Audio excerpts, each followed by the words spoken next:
Hello hi అండి. Welcome back to our channel Devi's diary. ఈరోజు మన డైరీలో రెసిపీ ఏంటంటే మడత కాజాని ఎలా తయారు చేసుకోవాలో చూపించబోతున్నానండి. పైన క్రిస్పీగా, లోపల స్మూత్గా అండ్ లోపల జ్యూసీగా సేమ్ బేకరీ స్టైల్ టేస్ట్ వచ్చేలాగా ఇంట్లోనే మనం ఎలా తయారు చేసుకోవాలో చూపించబోతున్నానండి. చిన్న చిన్న టిప్స్ ఫాలో అయ్యి చేస్తే మడత కాజాని చేసుకోవడం ఇంత ఈజీనా అని వంట రాని వాళ్ళు కూడా ప్రిపేర్ చేసుకునే విధంగా చేసుకోవచ్చండి. చాలా సింపుల్గా చేసుకోవచ్చు అండ్ చాలా టేస్టీగా వస్తాయి. చూడండి ఎంత చక్కగా ఉన్నాయో, జ్యూసీగా లోపల. ఇప్పుడైతే ప్రాసెస్ చూద్దాము. ముందుగా మిక్సింగ్ బౌల్ తీసుకోండి. నేను మైదా పిండితో చేస్తున్నానండి. మైదా పిండితో చేస్తే చాలా స్మూత్గా వస్తాయి. మైదా పిండిని 2 కప్పులు తీసుకొని ఇందులోకి టేస్ట్కి సరిపడా సాల్ట్ని యాడ్ చేసుకొని ఒకసారి మిక్స్ చేసుకోండి. మిక్స్ చేసుకున్న తర్వాత ఇందులోకి డాల్డాని కరగపెట్టుకొని ఒక 2 టేబుల్ స్పూన్స్ అయితే వేసుకోండి. డాల్డా వేసుకుంటే చాలా క్రిస్పీగా వస్తాయండి. ఇన్ కేస్ మీకు డాల్డా అవైలబుల్గా లేకపోతే ఆయిల్ని హీట్ చేసుకొని వేసుకోండి, లేదా నెయ్యి వేసుకున్నా పర్వాలేదు. వేసుకొని ఒకసారి ఈ విధంగా రఫ్ చేసుకుంటూ డాల్డా అంతా పిండికి కలిసేలాగా కలుపుకోండి. ఈ విధంగా రఫ్ చేసుకుంటూ డాల్డా అంతా కూడా పిండికి కలిసేలాగా కలుపుకోండి. వన్స్ మనం కలుపుకున్న తర్వాత ఈ విధంగా ముద్దలాగా అవ్వాలండి. అప్పుడు మనం సరైన కన్సిస్టెన్సీలో కలిపిన తర్వాత కొంచెంగా వాటర్ని యాడ్ చేసుకుంటూ మనం పూరీ పిండిని ఏ విధంగా అయితే కలుపుకుంటామో ఆ విధంగా కలుపుకోండి. ఇవి చన్నీళ్ళేనండి, గోరువెచ్చని నీళ్ళు కాదు. చన్నీళ్ళే యాడ్ చేసుకోవచ్చు. ఈ విధంగా కొంచెం గట్టిగా కలుపుకోండి. చూడండి, నేను చూపిస్తున్న విధంగా ఉండాలి పిండి అనేది. ఈ కన్సిస్టెన్సీలో ఉండాలి. మరీ మెత్తగాను ఉండకూడదు, అలాగని మరీ గట్టిగాను ఉండకూడదు. ఈ కన్సిస్టెన్సీలో ఉంటే సరిపోతుంది. ఈ విధంగా కలుపుకున్న తర్వాత పైన 1 టేబుల్ స్పూన్ ఆయిల్ కానీ లేదా డాల్డా కానీ వేసుకొని పిండి అంతా కూడా ఒకసారి రఫ్ చేసుకోండి. పైన ఈ విధంగా పిండి ఆరిపోకుండా ఉంటుంది. ఇలా పిండి అంతా కూడా ఆయిల్ పట్టించిన తర్వాత ప్లేట్ పెట్టుకొని ఒక పావు గంట పాటు పక్కన పెట్టుకోండి. ఈలోపు మనం షుగర్ సిరప్ అనేది ప్రిపేర్ చేసుకోవాలి.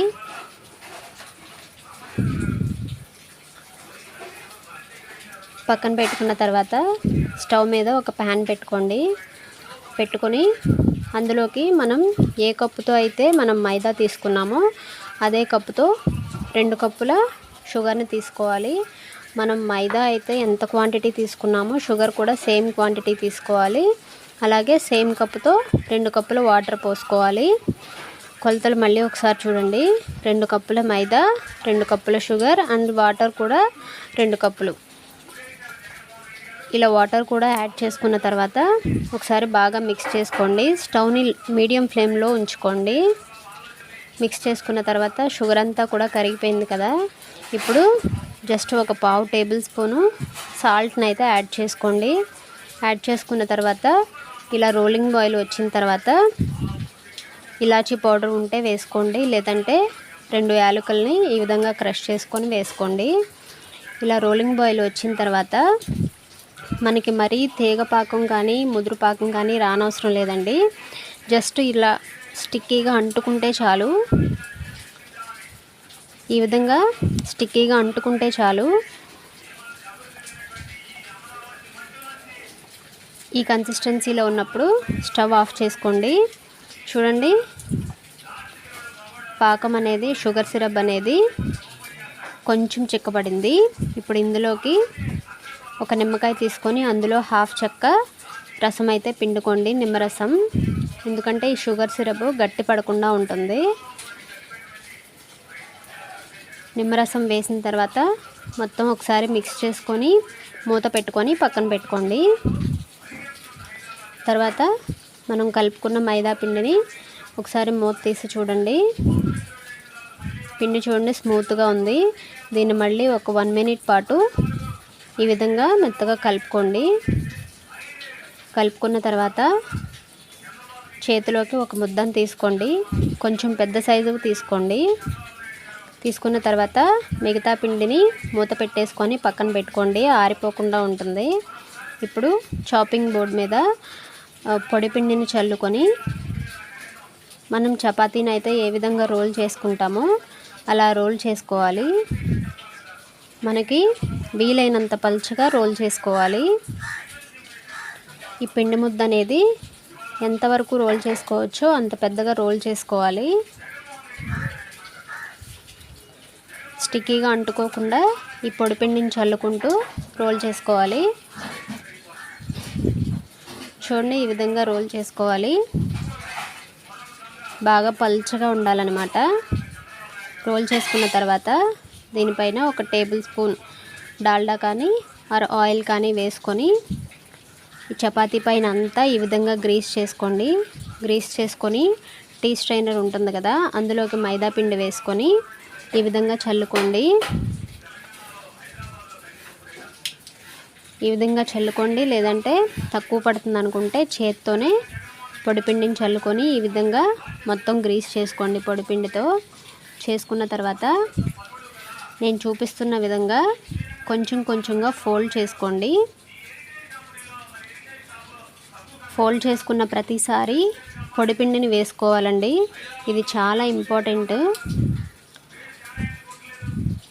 ఆ పై ఫోల్డింగ్ పైన పొడిపిండి అనేది చల్లుకోవాలి. అప్పుడే మనకి లేయర్స్ పాకంలో వేసినప్పుడు చక్కగా విచ్చుకుంటాయి. లేదంటే మడత కాజా అనేది గట్టిగా వస్తాయన్నమాట. పొడిపిండి ప్రతి ఫోల్డింగ్ మీద వేసుకోవడం అనేది చాలా ఇంపార్టెంట్ అండి, గుర్తుపెట్టుకోండి. ఈ విధంగా చేసిన చపాతీ అంతా కూడా ఈ విధంగా రోల్ చేసుకోవాలి.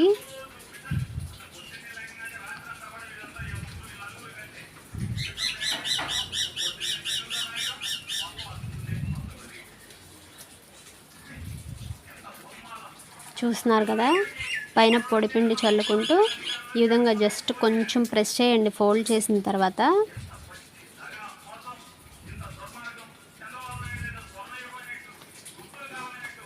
ఇలా ఫోల్డ్ చేసుకున్న తర్వాత లాస్ట్లో ఎండింగ్కి వచ్చినప్పుడు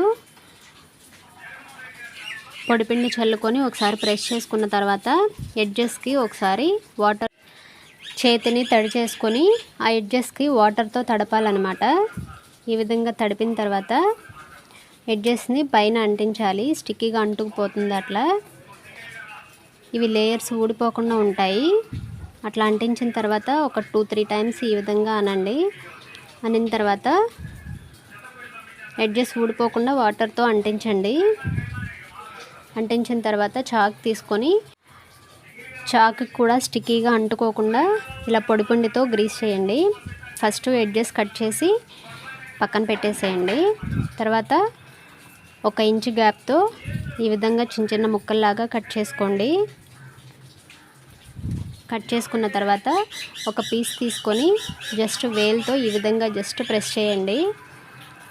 మరీ హార్డ్గా కాదు. ప్రెస్ చేసిన తర్వాత జస్ట్ ఒక 2 టైమ్స్ అయితే ఈ విధంగా రోల్ చేయండి.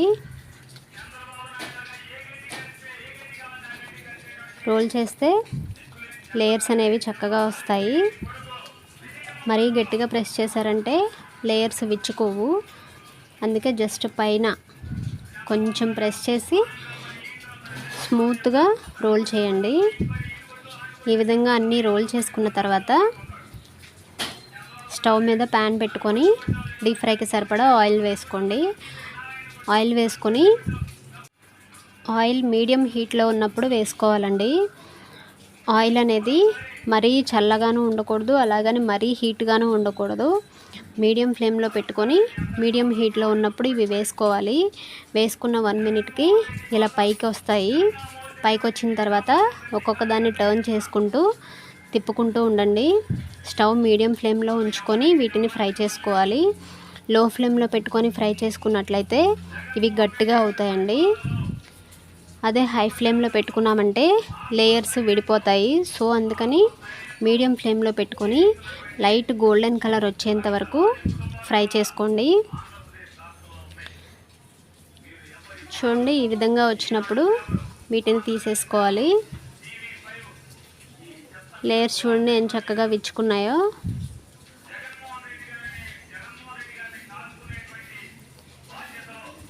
ఈ విధంగా తీసుకొని వీటిని షుగర్ సిరప్లో వేసుకోవాలండి.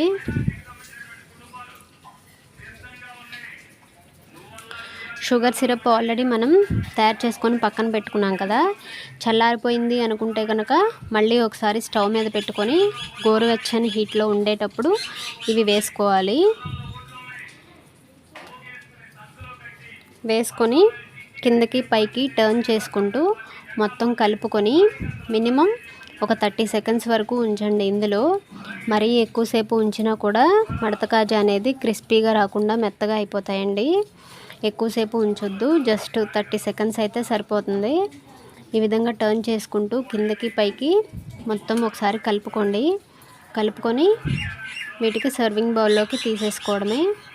మన మడత కాజా అయితే రెడీ అయిపోయిందండి.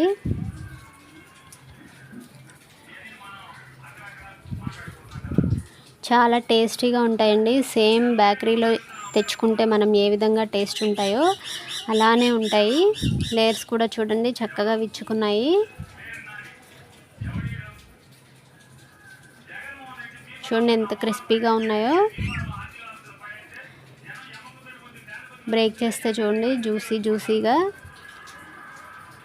షుగర్ సిరప్ అనేది లోపలికంతా వెళ్ళింది. మీరు కూడా తప్పకుండా ట్రై చేయండి. చాలా క్రిస్పీగా, స్మూత్గా, అలాగే టేస్టీగా ఉంటాయి, జ్యూసీగా. మీరు కూడా తప్పకుండా ట్రై చేయండి. మీకు ఎలా వచ్చిందనేది నాకు కామెంట్ చేసి చెప్పండి. ఈ వీడియో కనుక మీకు నచ్చినట్లయితే వీడియోస్ని లైక్ చేయండి, అలాగే ఫ్రెండ్స్కి, రిలేటివ్స్కి షేర్ చేయండి. మరిన్ని వీడియోస్ కోసం మన ఛానల్ని సబ్స్క్రైబ్ చేసి బెల్ ట్యాప్ చేసి ఆల్ అన్ ఆప్షన్ క్లిక్ చేస్తే కొత్త వీడియో నోటిఫికేషన్ వచ్చేస్తుంది. మరో వీడియోతో మళ్ళీ కలుద్దాం. Thank you.